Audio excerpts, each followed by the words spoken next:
শুকাইয়া থাকে, রাত্র হলে মরুভূমির পথ দিয়ে দৌড়ে আর কান্দে আর ডাকে মদিনার পাখিরা রে আয় মদিনার খবর, একটা খবর নিয়ে যা, কুফা নগরীর অবস্থা ভালো না, আমাদের বাবা মুসলিম বিন আকিলকে কুরবানি করে দিয়েছে, আমরা দুই ভাইকে খুঁজতেছে, রাস্তা পাই না, কোথায় যাব, হুসাইন যেন কুফায় না আসে, খবর নিয়ে যা।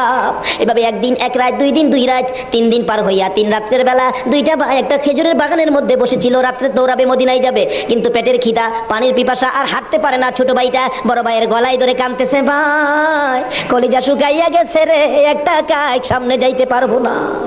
দুইজন গলাগুলি করে খেজুরের বাগানের মাঝখানে ঘুমিয়ে গেছে। এই খেজুরের বাগানের মালিকের নাম ছিল হারেস। হারেস নিজে তরবারি লইয়া ঘুরতেছে। সকালবেলা হারেসের বিবি যাই বাগান দেখবে, যাইয়া দেখে বাগানের মাঝখানে সাপ বিচ্ছুর ভয় থাকে, কিন্তু এই বয়ের মাঝখানে দুইটা পূর্ণিমার চাঁদের মতো সন্তান ঘুমাইয়া রইছে। আস্তে আস্তে কাছে যাইয়া ছোট্ট ভাইটার মাথায় হাত দিলে, চোখ খুলে দেখি কুফার মহিলা, চিৎকার মারছে, ভাই গো আর ঘুমাই